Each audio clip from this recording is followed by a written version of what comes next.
Ya, ini pertanyaan mungkin pertanyaan mengenai bagaimana keluarga melihat Patong dan paling tidak bagaimana Patong jadi Patong dari sisi keluarga ya. Tentunya Patong mendapatkan panggilan menjadi hamba Tuhan sebelum kami semua dilahirkan.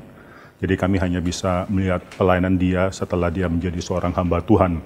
Sejak saya masih kecil, saya bisa melihat pelayanan Pendeta Stephen Tong. Memang dia sangat tekun sekali menjalani panggilan tersebut. Saya teringat pernah ada satu tahap dalam hidup saya di mana dia pernah tidak berada di dalam rumah itu sekitar 9-10 bulan karena harus keliling seluruh Indonesia, seluruh dunia dalam mengabarkan pengabaran Injil. Salah satu waktu yang sangat sulit sekali bagi seorang anak kecil tidak melihat figur ayahnya selama waktu yang sangat panjang sekali. Tapi ini adalah satu gambaran daripada seorang hamba Tuhan ketika dia mau menjadi seorang hamba Tuhan yang berkeluarga, dia sudah berjanji terlebih dahulu untuk menjadi seorang pelayan Tuhan. Yang paling utama adalah pelayan Tuhan, dan melayani Tuhan, melayani gereja Tuhan, kemudian baru akan melayani keluarganya sendiri. Jadi ini adalah satu prinsip yang dia jalani, dan kami, dan paling tidak saya sebagai seorang anak melihat sangat konsisten dia jalani bagaimana dia melayani Tuhan dan melayani gereja Tuhan, dan mementingkan keduanya lebih daripada keluarga. Dan dari sana saya melihat Pendeta Stephen Tong menjadi seorang Pendeta Stephen Tong yang memang dikenal oleh banyak orang, tapi terlebih lagi dikenal oleh keluarganya sendiri sebagai seorang yang memang pelayan Tuhan dan sepenuh hati mau melayani Tuhan lebih daripada bahkan melayani keluarganya sendiri. Ya, bukan suatu hal yang mudah ketika Pendeta Stephen Tong melakukan apa yang dia rasa harus menjadi suatu hal yang diterima oleh anak-anaknya sendiri. Ketika dia menjadi seorang yang bertumbuh, dia juga melewati segala kesulitan karena pada usia umur 3 dia sudah kehilangan ayahnya. Dan dia harus belajar untuk bertumbuh dalam segala kesulitan. Dan ini suatu hal yang dia ajarkan kepada anak-anaknya, yaitu supaya mereka belajar untuk berjuang dan belajar untuk bisa bertumbuh. Dia bahkan pernah mengatakan suatu kalimat yang mungkin tidak banyak dikatakan oleh keluarga lain. Saya sebagai seorang ayah juga tidak mudah mengatakan kalimat ini kepada anak-anak saya sendiri. Mungkin juga culture Chinese, culture Timur sangat tidak mudah mengatakan hal ini kepada keturunan mereka.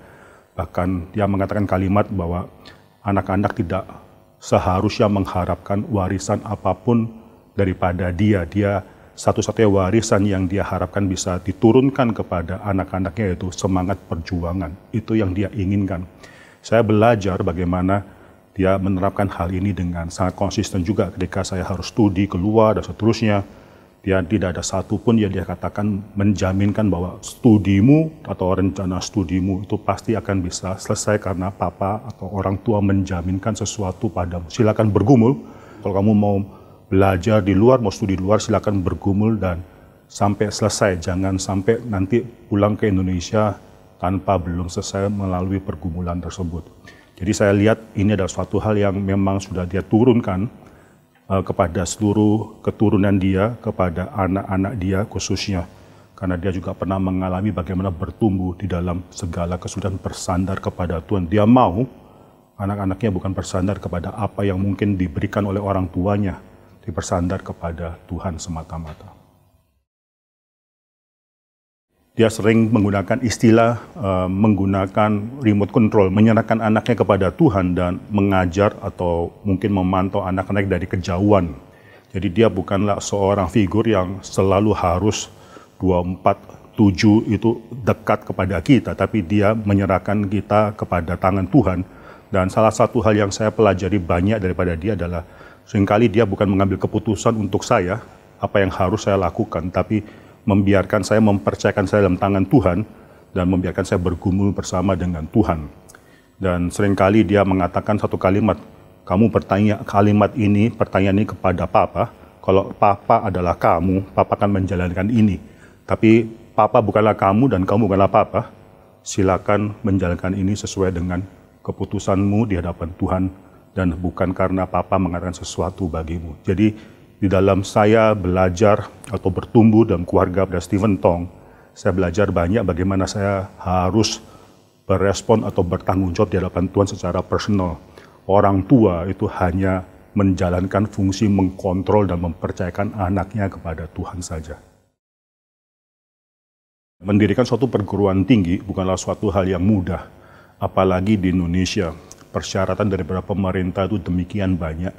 Bahkan sebelum kami memiliki satu murid pun, belum menerima pembayaran satu murid pun, pemerintah sudah mengharuskan kami untuk memiliki dosen, 5 dosen per program studi.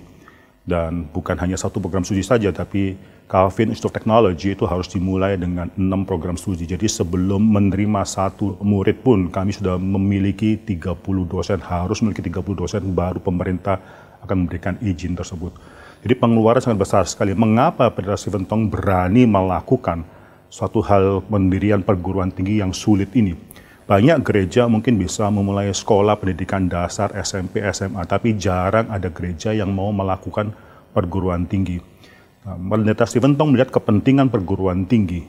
Jadi ada kepentingan yang harus dilakukan walaupun harus membayar harga sangat besar sekali. Kepentingan itu adalah perguruan tinggi seringkali menjadi tempat terakhir bagi anak-anak remaja untuk berperang dan dimenangkan bagi Kristus.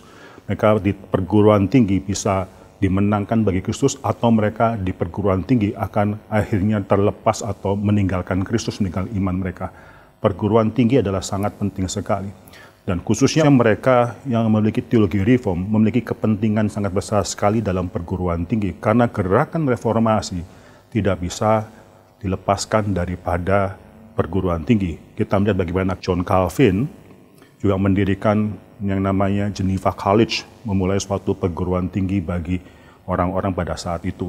Martin Luther, juga perjuangan Martin Luther, reformasi Martin Luther tidak terlepas daripada Universitas Wittenberg pada saat itu.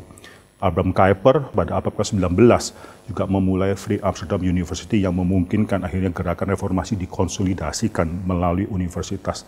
Demikian juga di abad ke-20 harus ada perguruan tinggi yang dimulai oleh gereja terlebih dahulu. Dan di Indonesia, Federasi Ventong percaya dengan teologi yang benar harus memulai suatu perguruan tinggi yang memungkinkan perjuangan epistemologi bagi anak-anak remaja khususnya.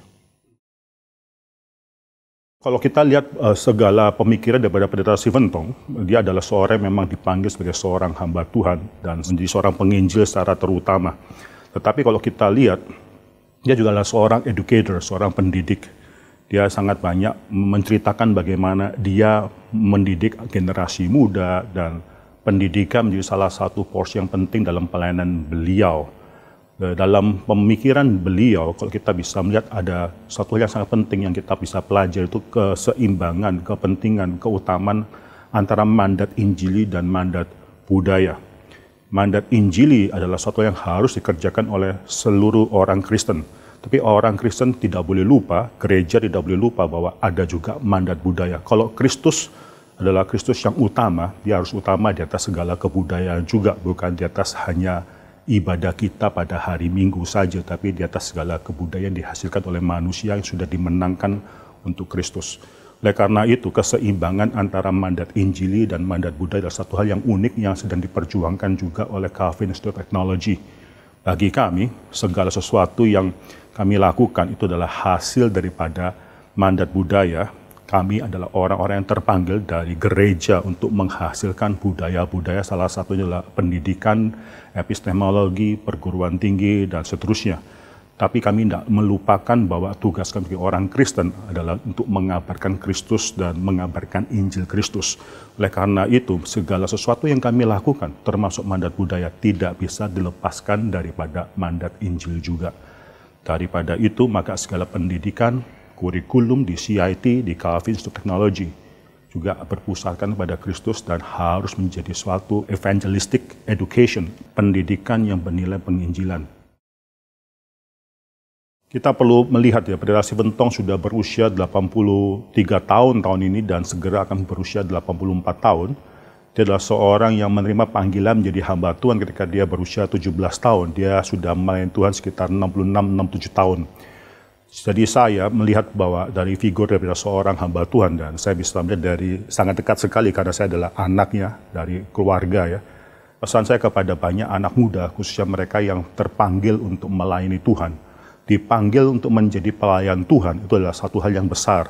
Tapi dipanggil untuk menjadi pelayan Tuhan, untuk setia selama berpuluh-puluh tahun, itu adalah suatu hal yang sangat luar biasa sulitnya. pesan saya kepada generasi muda, pada kita semua yang masih lebih muda daripada hamba Tuhan yang sudah senior ini adalah kita menjaga diri hidup kudus di hadapan Tuhan. Tidak mungkin orang yang memperjuangkan kekudusan tidak dipakai oleh Tuhan. Demikian juga satu kalimat yang Patong seringkali katakan, bila kita mau dipakai oleh Tuhan, kita harus hidup kudus di hadapan Tuhan. Inilah pesan yang mungkin bisa saya sampaikan. Paulus mengatakan, teladanilah aku seperti aku juga meneladani Kristus. Demikianlah juga kita bisa meneladani hidup daripada pendeta Stephen Tong sebagaimana dia selama ini sudah meneladani hidup daripada Kristus yang dilayaninya.